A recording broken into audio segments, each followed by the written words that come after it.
Welcome to the Digital Customer Experience Podcast by Kiosk. My name is Daniel Paul, and I'm thrilled to bring you stories, insights, and expert opinions on the ever evolving world of digital customer experience. This podcast is brought to you by Kiosk. Kiosk is a leading SaaS company with a versatile B2B platform combining innovative products and services to drive success in sales, marketing, support, and customer engagement for major brands worldwide. Today, we're joined by a trailblazer in customer and sales development whose career spans the dynamic spheres of FMCG, retail, and e-commerce. She is a true Stockholm native.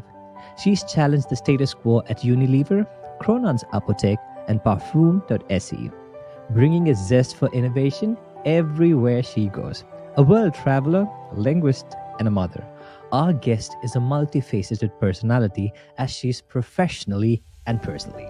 She brings a unique blend of family roots, stretching from Sweden to Bosnia, an insatiable curiosity and a knack for uncovering the potential in people and business. Whether on the ski slopes or in the boardroom, she embodies the spirit of growth and the drive for newness. Get ready to uncover the layers of engaging customer experiences through her eyes. Welcome to our podcast, Lina. Thank you so much, Daniel. What a great introduction. Thank you. My pleasure. So travel seems to be like a huge part of your life.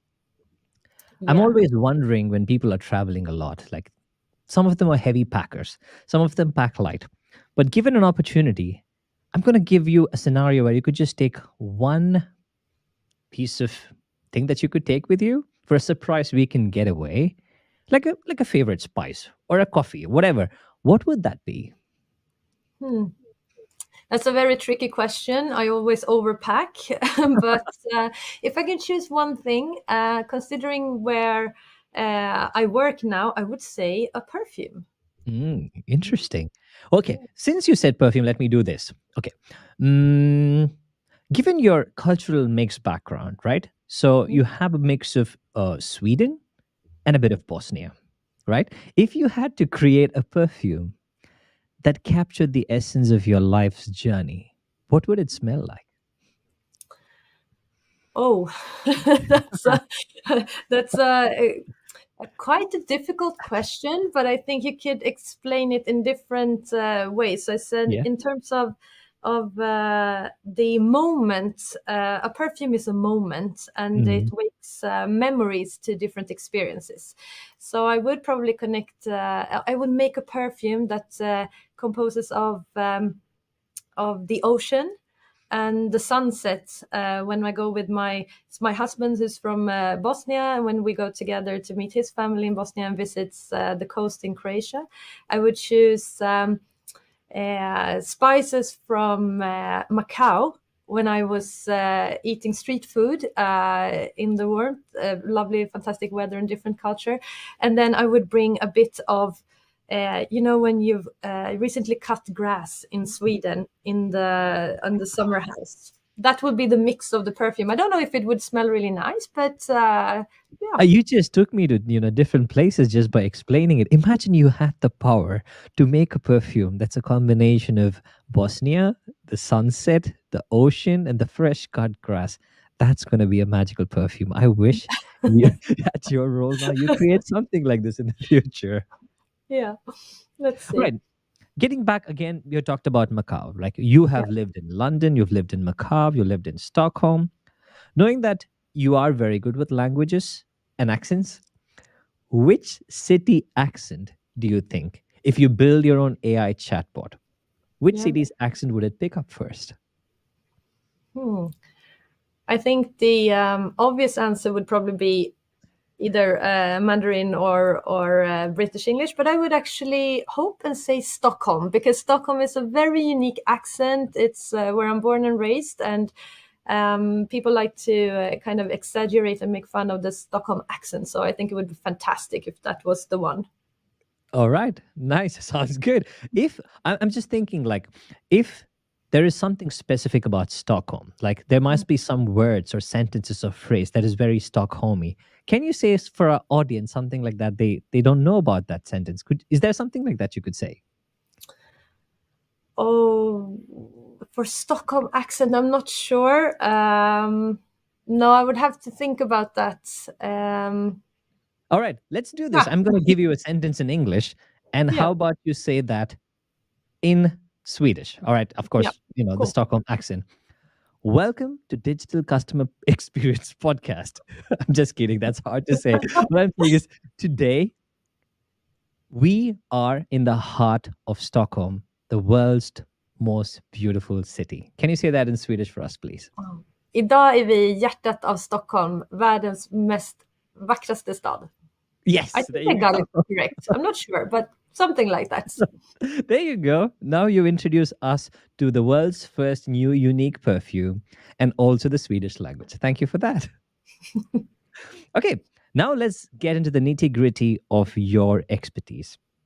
From an entrepreneurial standpoint, how do you ensure your team stay aligned with customers' thinking and the company's why? I think it's always easy to say that we have the customer at heart, but it's very difficult to kind of execute on and really live it truly.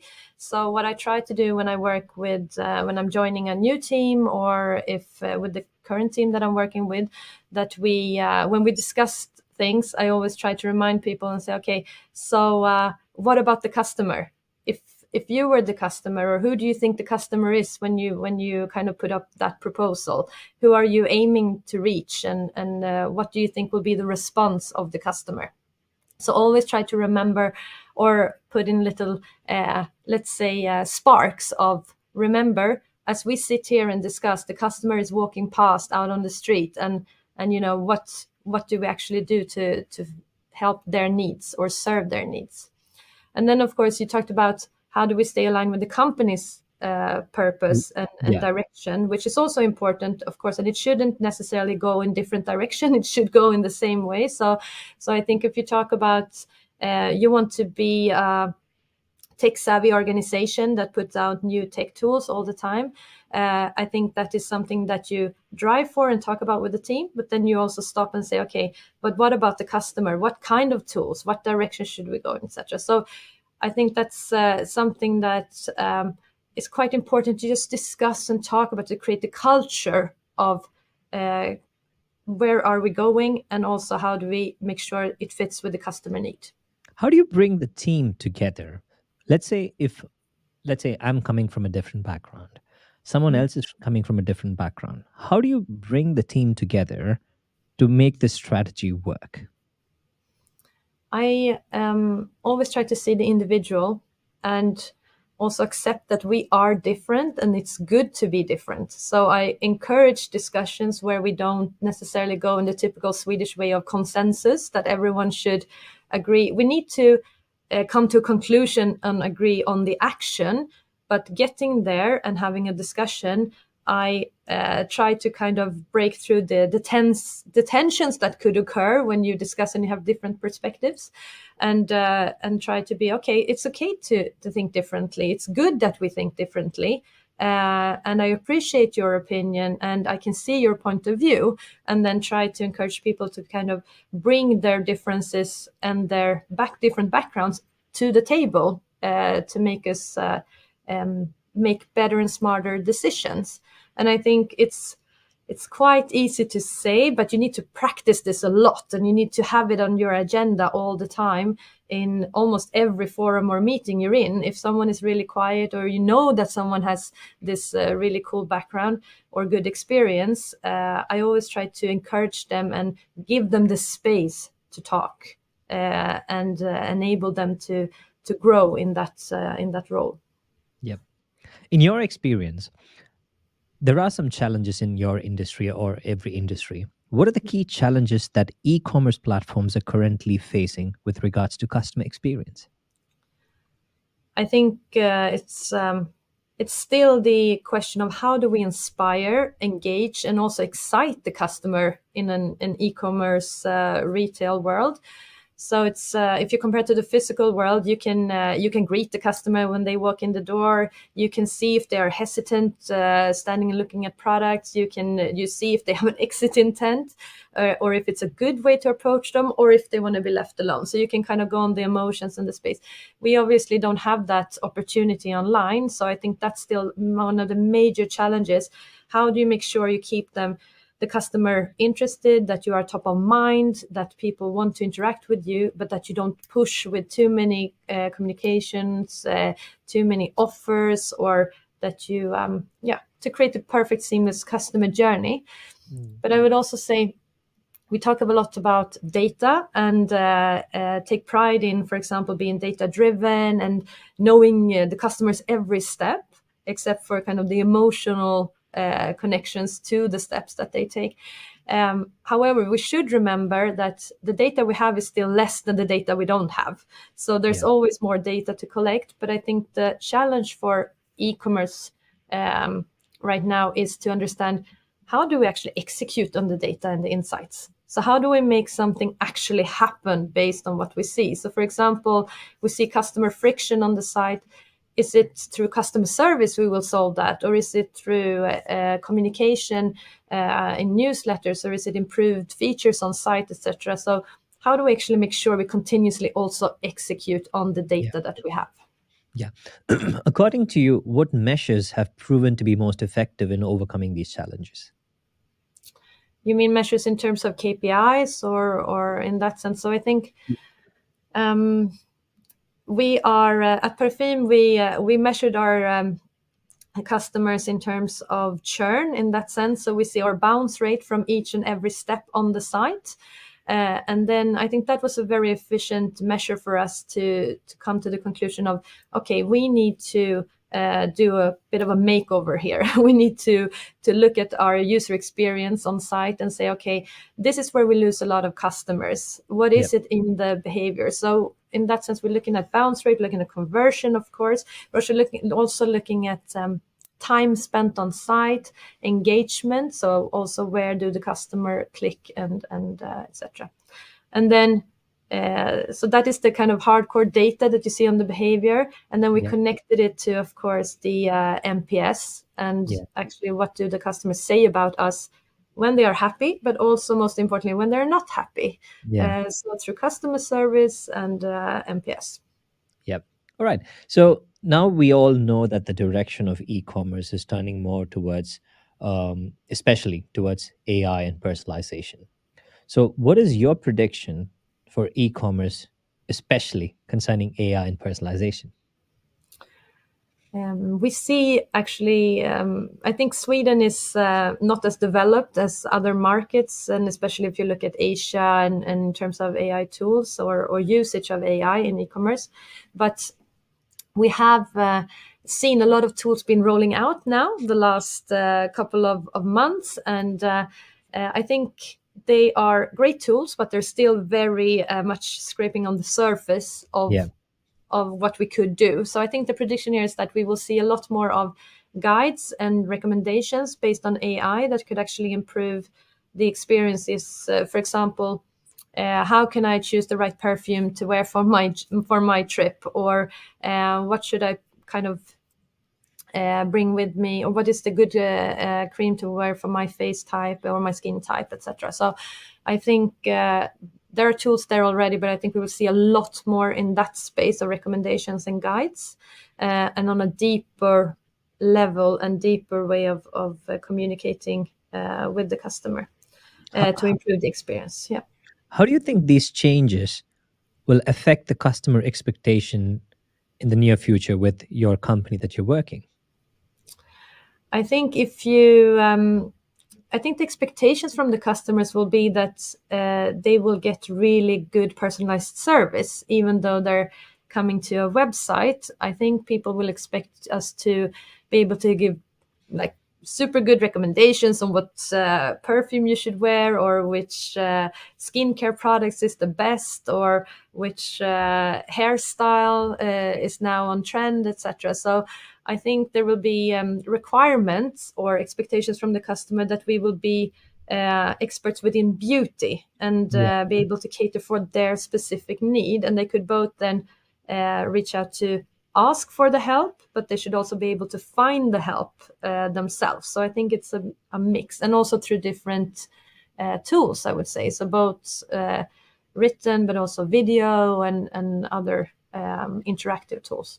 One question that comes to my mind when you're talking about AI and personalization is beauty products is something that you have to touch and feel and smell. How is that different from some products which doesn't need to be felt physically? Does it make the whole process challenging for your company or businesses that are on the similar line?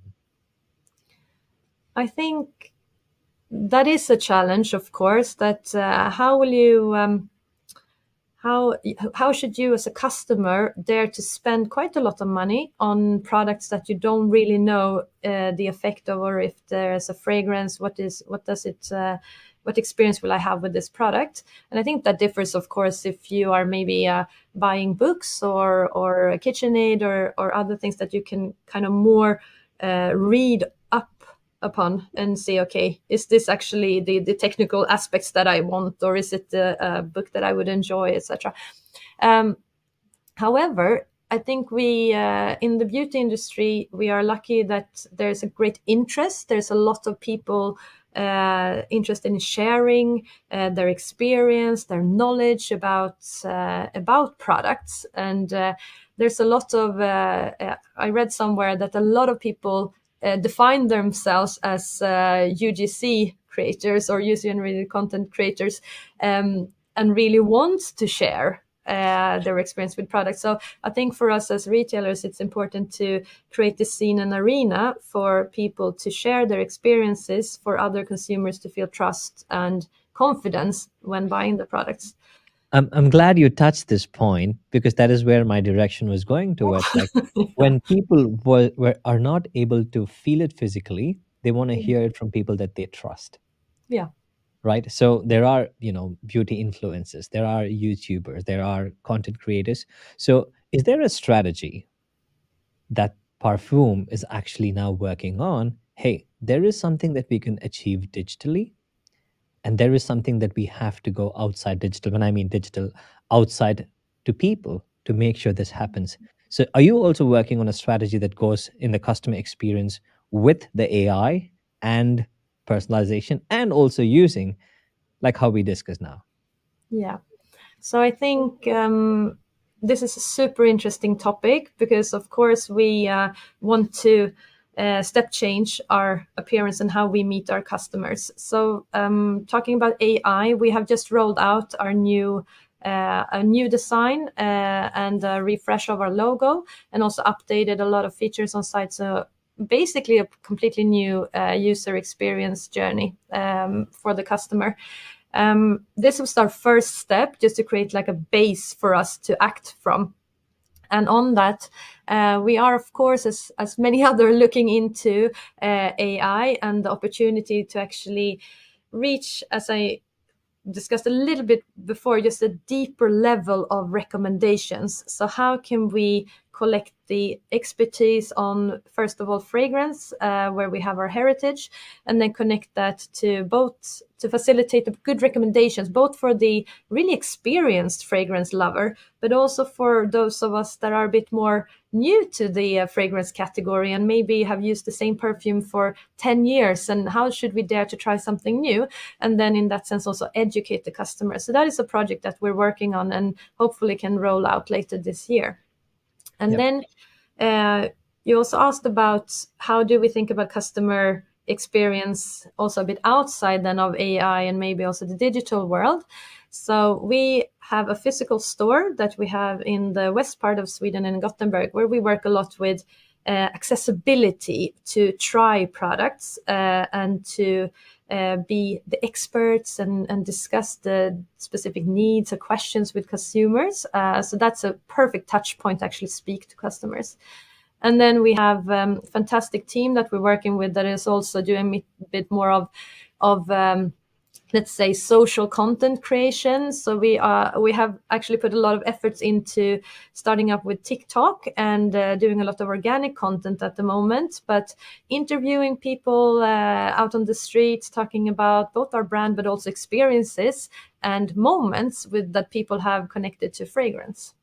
So we're doing bits and pieces, and of course there is a strategy, but we are working through different channels and try to see how we can find our perfect mix. Lovely to see the growth and the approach both online and offline. Given your insights into new tech like AR and beauty tech, where do you see these fitting into the e-commerce landscape? I think there have been, of course, if you talk about AR, there are tools on the market. We are constantly approached with different tools, new tools, improved tools, and I think the difficult or tricky part here is to understand which tool is the right one for us, and where and how should we apply it to our customer journey.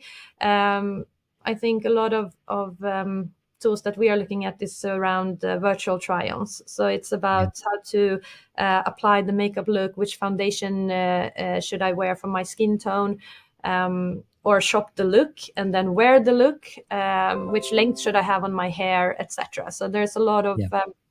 that type of tools that we are looking into, and I think that the industry in general are also looking into applying.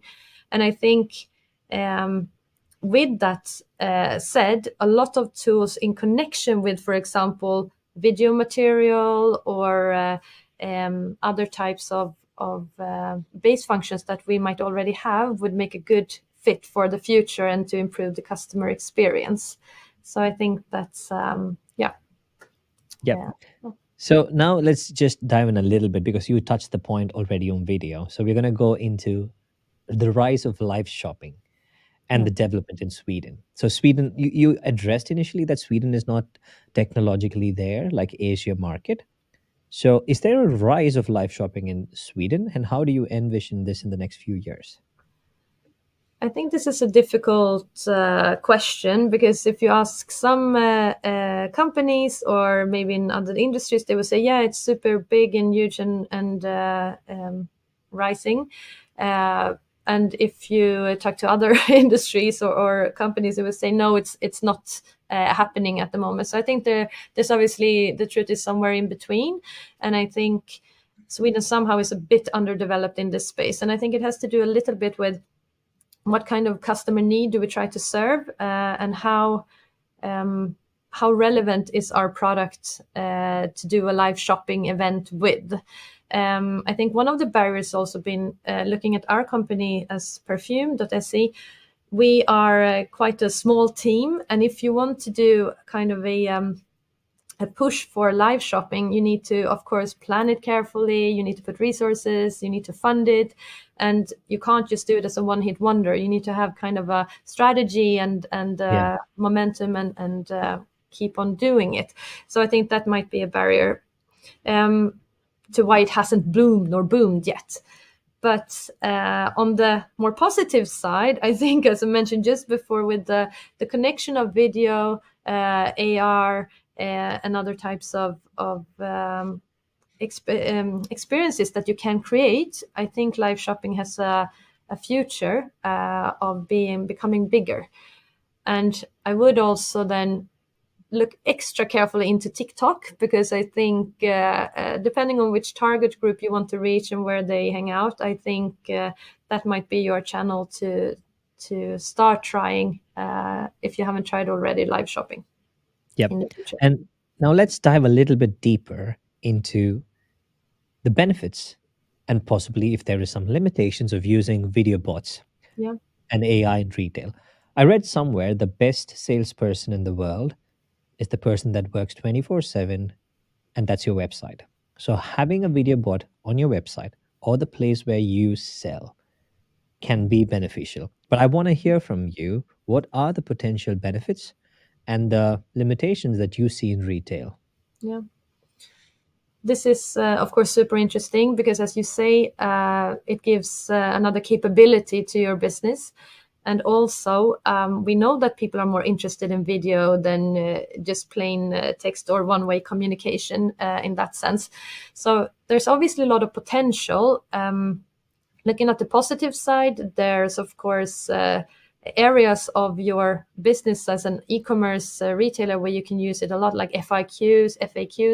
If there's maybe more instructions that you want to enhance or make more interesting to listen into or to capture the content from a consumer perspective. I think the limitations on the other side is just, as we discussed, the beauty industry, for example, where it's very important with UGC. It's important that it's a real, authentic person talking about a product.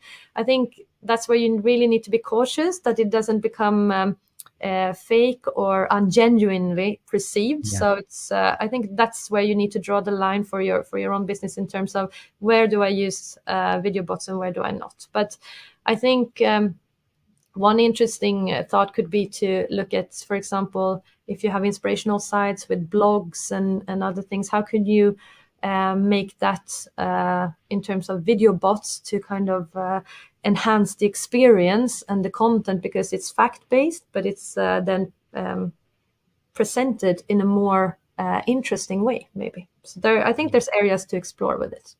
Yep. So you have been witnessing the transformation in e-commerce, particularly in selling through digital platforms. So what is your approach to adapting to these changes with regards to yourself, your team, and the company?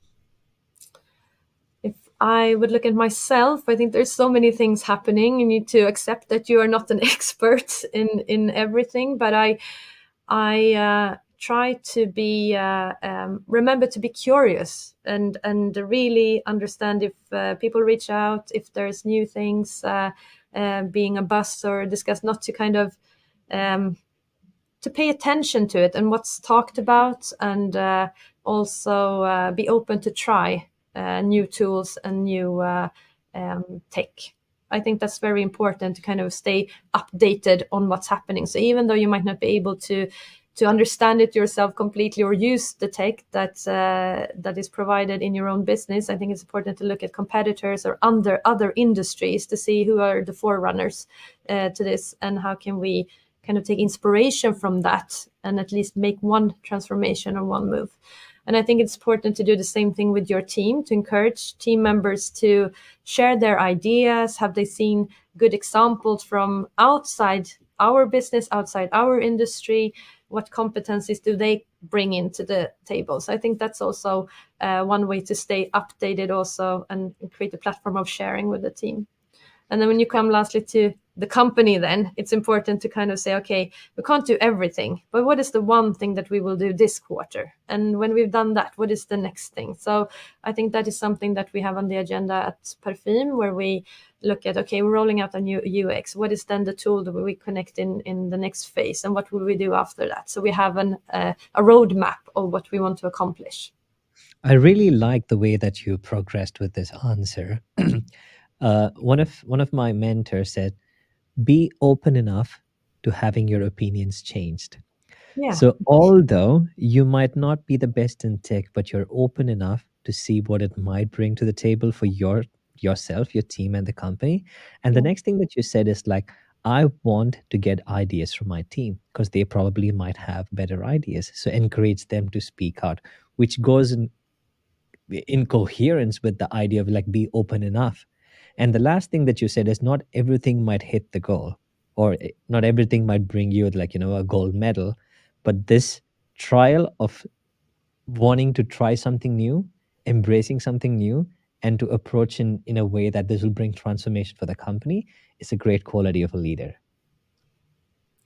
I hope so, because the strength is in the team, and I think there's nothing better than having this feeling of being part of a team, part of a company, and celebrate those steps that you bring forward, and the steps that you take on a journey. It's a great feeling, and yeah. I agree with you 100%. And every small victory of a team member needs to be celebrated. Every small effort of a team member needs to be appreciated.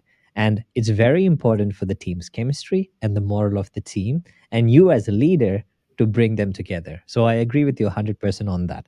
With that being said, I'm going to give you a magic wand. So this magic wand has a very special power.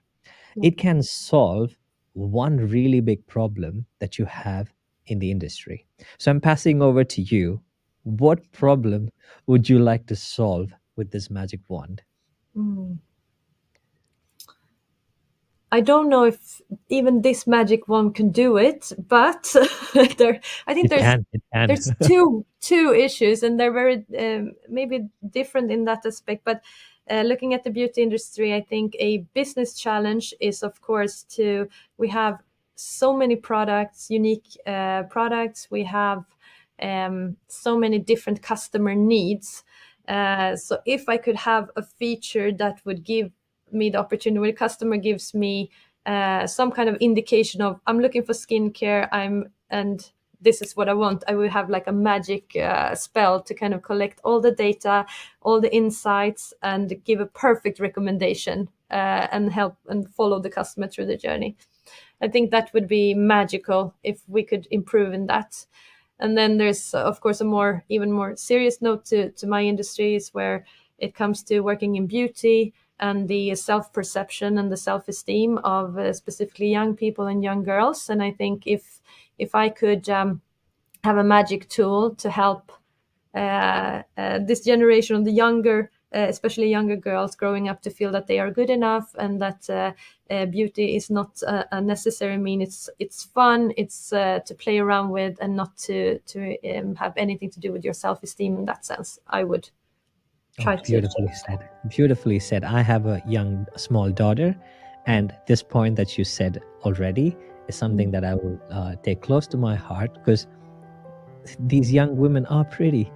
Yeah. The beauty product is just for yourself to experiment, and you working in the industry and you yourself telling, if you had a magic wand, you will say that, hey, it is just a product. It has nothing to do with your self-esteem.